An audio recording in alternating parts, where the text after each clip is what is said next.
Assalamualaikum warahmatullahi wabarakatuh. Oke, Om Waalaikumsalam warahmatullahi Swastiastu, Namo wabarakatuh. Buddhaya, Salam Kebajikan. Saya Topo Adi Saputra bersama rekan saya. Saya Valistia, bisa dipanggil dengan Esti. Eh, Benchmarking kali ini kita mengacu pada apa tuh nilai aneka ya Mas Topo ya. Ya, Oke, jadi sebenarnya nilai aneka itu kan ada 5 tuh, ada akuntabilitas, nasionalisme, etika publik, komitmen mutu, dan anti anti korupsi. korupsi. Nah, oke. Kita akan berdiskusi masalah instansi mana yang kita jadiin benchmarking dalam Oke, I see. penerapan nilai-nilai aneka ini. Oke, ada apa tuh? Instansi apa nih yang kita pilih nih? Ya, kita saat apa, kesempatan ini kita memilih Kemenpan RB sebagai benchmarking ya. Karena Oke. Kemenpan RB sebagai instansi yang bertanggung jawab atas program reformasi birokrasi, sudah seharusnya Kemenpan RB mempunyai sistem aplikasi kepegawaian yang terintegrasi. Oke. Ya, kita sebagai pegawai Kemenko PMK dalam penerapan sistem kepegawaiannya saat ini belum terintegrasi. Mm-mm. Oke. Ya, Nah, berikut mungkin beberapa mm-mm. ya berikut Gimana tuh? beberapa beberapa contoh dari Kemenpan RB yang penerapannya sudah sangat bagus, dan kita berharap di Kemenko PMK juga memiliki aplikasi yang terintegrasi seperti Kemenpan RB ini. Oke, oke. Ini kita langsung bahas aja ya Mas ya di sini. Nah, kalau di Kemenpan RB itu punya itu ya, itu namanya apa sih Mas? Aplikasi apa tuh namanya di Kemenpan RB? Ya, Kemenpan RB mempunyai e-office. Di sana ada kehadiran, survei, agenda, persyaratan, tamu, termasuk kode etik ya. Terus Iya, ada. keuangan itu ada tunjangan kinerja dan lain-lain. Oke. Ya, Berarti dari aplikasi ini sebenarnya sudah kelihatan jelas ya Mas ya. Di sini sudah sebenarnya sudah komplit gitu ya ya sudah untuk mencakup semua. sudah mencakup semuanya. Oke. Ya, contohnya seperti ini, menu persyaratan itu di dashboardnya ada surat, disposisi, approval, draft, dan lain-lain. Terus Mm-mm. selanjutnya juga ada Sisukma. Oke. Ini merupakan survei kepuasan publik. Nah, Mm, selain oke. itu, selain itu, Kemenpan RB, Kemenpan RB juga punya Simpan. Mm-mm. Ya, Oke, apa nih simpan? itu aplikasi Simpan ini itu mengenai jadwal kegiatan, sistem informasi tunjangan, terus kehadiran para staf, semuanya ada di sini, kita bisa lihat. Nah, ini merupakan apa aja sih yang di dalam Simpan tersebut. Ya, itu seperti yang saya sebutkan tadi, seperti Sidara itu aplikasi daftar kehadiran, terus Simail aplikasi monitoring surat, Sireta aplikasi registrasi, terus ada Sigeta aplikasi agenda kegiatan. Mm-mm. Ya, dan selanjutnya ada Simama aplikasi pengiriman amanat. Nah, Sisukma aplikasi survei kepuasan masyarakat yang seperti saya sebutkan tadi. Terus Silaga Oke. aplikasi laporan gratifikasi. Ini merupakan penerapan nilai anti korupsi ya. Terus Oke, sip. Sirara aplikasi pinjaman ruang rapat, dan hanya TV media. Ya, mungkin kita Oke. bisa memulainya dengan satu-satu ya. Pertama itu Nah, masalah akuntabilitas. ya. Masalah akuntabilitas. Yang pertama itu aplikasi absen di Kemenko PMK.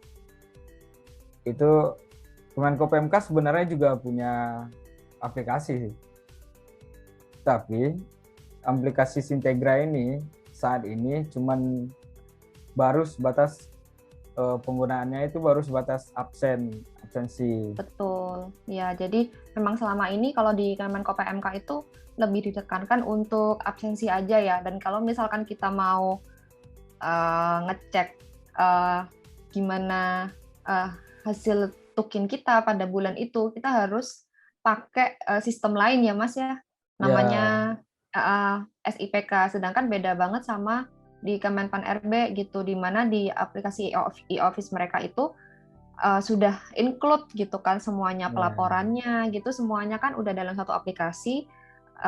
Bagaimana kehadiran kita pada satu bulan, dan juga di situ sudah ada tukingnya juga, jadi nggak perlu di sistem aplikasi yang berbeda gitu ya. Sebenarnya kalau di sini kan bisa lebih praktis, dan juga nilai akuntabilitasnya juga pasti nampak ya di sini, karena semua pelaporannya itu sudah terintegrasi satu dan sudah dengan jelas gitu. Ya. Ada lagi nggak Mas kira-kira? Ya, selanjutnya juga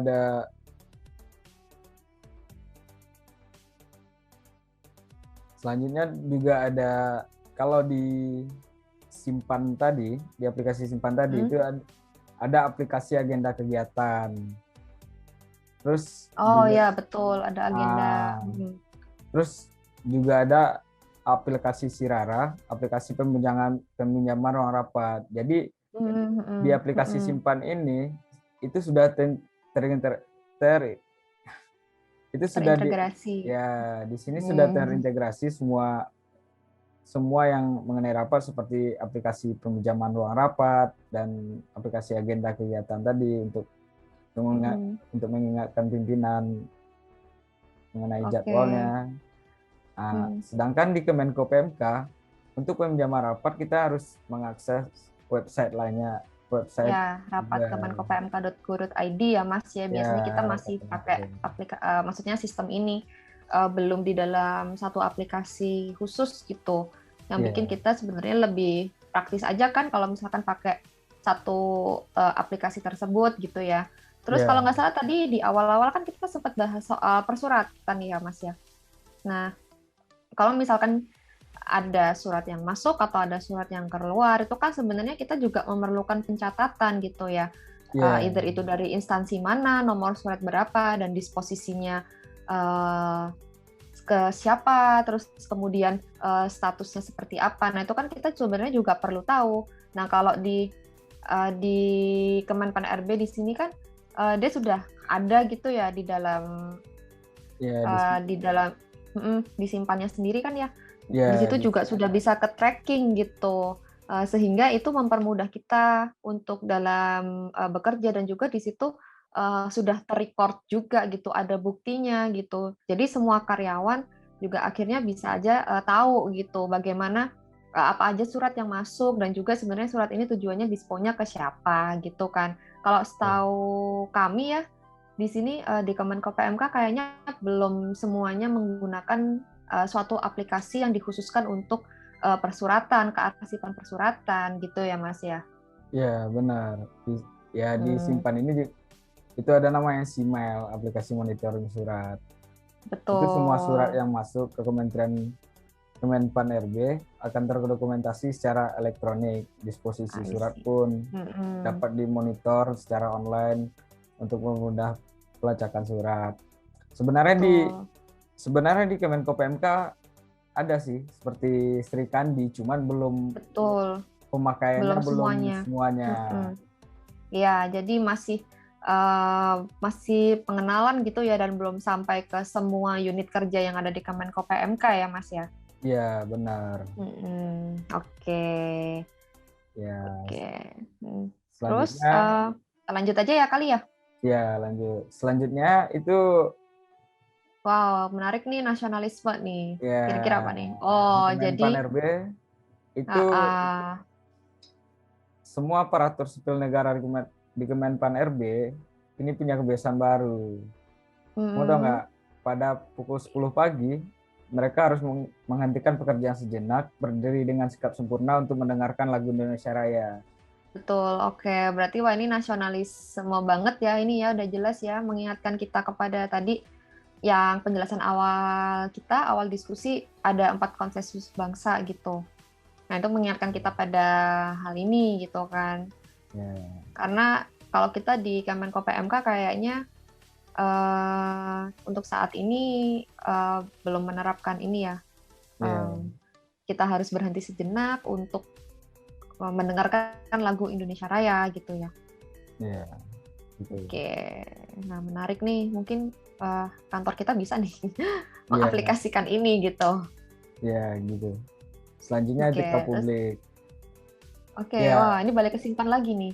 Ya, ada apa di Simpan ini? Itu seperti yang kita jelaskan tadi, itu ada si Sukma namanya, aplikasi survei kepuasan masyarakat.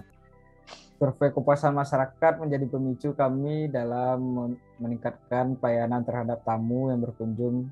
Si Sukma ini memudahkan tamu mengisi survei sekaligus mendukung program e-government gitu. Ini si Sukma itu ya. Terus berarti ada apa lagi tuh? Oh, ada kode etik ya. Berarti sebenarnya kalau di sini ketika ada tamu yang datang terus diminta untuk mengisi survei kepuasan masyarakat, itu sebenarnya juga bisa menjadi feedback balik ya untuk sebuah instansi bagaimana kualitas pelayanan yang telah diberikan gitu kan ya kepada tamu atau mungkin kepada customer yang datang gitu. Kalau dilihat kembali dari nilai etika publik itu kan di situ merujuk pada suatu kompetensi teknis maksud saya dalam mengidentifikasi masalah-masalah dan konsep pelayanan publik gitu ya. Jadi kalau misalkan sudah memberikan suatu pelayanan berdasarkan kita sudah dibekali kompetensi teknis dan kita mendapatkan survei ini, itu bisa menjadi acuan kita juga ya ke depannya itu apa yang harus kita perbaiki lagi gitu. Ya, kita lanjut ya. Selanjutnya itu ada komitmen mutu. Ini mah jelas kayaknya ya. Kalau di Kemenpan RB mereka punya Simpan dan sudah suatu aplikasi all-in-one yang terintegrasi. Ini kan juga pasti mempermudah kita sebagai pegawai untuk bekerja lebih efisien, lebih efektif, dan juga ini sebuah inovasi yang baik ya. Mungkin nanti kita di Kemenko PMK juga bisa disintegranya, diinovasi lagi, dikembangkan lagi untuk mempermudah kita sebagai karyawan dalam bekerja gitu ya, Mas ya? Ya, benar. Ya, selanjutnya nilai yang terakhir itu anti korupsi. Ya, kalau di Kemenpan RB ini itu untuk aplikasi laporan gratifikasinya itu berada di satu sistem yang sama gitu loh, dengan sistem yang Simpan juga nih tadi. Ya. Sedangkan di Kemenko kalau kita gimana Mas di Kemenko? Di Kemenko PMK ya kita harus mengakses website Kemenko PMK dengan WBS kemenkopmk.go.id gitu. Sebenarnya udah lengkap ya. Sebenarnya dimaksimalkan aja sih sebenarnya. Terus ada beberapa menu yang penting juga yang belum ada di Sintegra mungkin bisa dimasukkan ke dalam Sintegra gitu. Betul. Seperti aplikasi apa tadi kalau nggak salah persuratan ya yang masih belum ada kayaknya di Sintegra ya. Sintegra gitu. Oke, berarti evaluasi aplikasi all-in-one seperti Simpan yang istilahnya dapat diadopsi kali ya. Ya. Oke, terus kemudian mungkin ini Mas dari nasionalisme tuh itu menarik tuh kalau misalkan kita lakukan di kantor kita berhenti sejenak untuk mendengar. Iya, benar sih. Kalau dari aku sih udah ini ya, kalau evaluasi aplikasi all-in-one ini sebenarnya sudah masuk di semuanya untuk evaluasi di Sintegra sendiri. Pertama, kalau Sintegra itu kan cuman pelaporan absensi aja selama ini dipakai oleh pegawai. Nah, mungkin bisa ditekankan di dalam ini mulai dari agenda rapat, terus kemudian yang penting itu persuratan, di kode etik, terus kemudian survei kepuasan masyarakat, terus kemudian whistleblowing system. Nah, itu kan sebenarnya sudah masuk di poin pertama gitu. Karena dengan memasukkan hal-hal tersebut di dalam Sintegra, kita juga udah menerapkan beberapa nilai aneka itu tadi ya, Mas ya. Iya. Untuk selanjutnya nih, apa ya kira-kira untuk hambatan-hambatan untuk melaksanakan nih evaluasi ini? Ya kalau dari saya sih nggak ada sih ya hambatannya. Cuman perlu sosialisasi aja Iya betul. Karena dengan mengubah yang awalnya sistem pelaporannya di website dan lain-lain itu sekarang menjadi ke aplikasi gitu. Sebenarnya sosialisasi aja sih kalau menurut saya. Oke, betul sih, setuju sih aku kalau misalkan memang penekanannya berarti di sosialisasi ya. Karena kan mungkin selama ini udah terbiasanya kita pakai suatu sistem yang terpisah-pisah gitu. Ya, gitu sih. Tapi mungkin memang harapannya ke depannya kita kalau ada satu aplikasi khusus kan kita nggak ribet gitu ya, all in one semuanya udah ada di situ, dan juga kita bisa lebih praktis gitu dalam bekerja, efisien, terus dan juga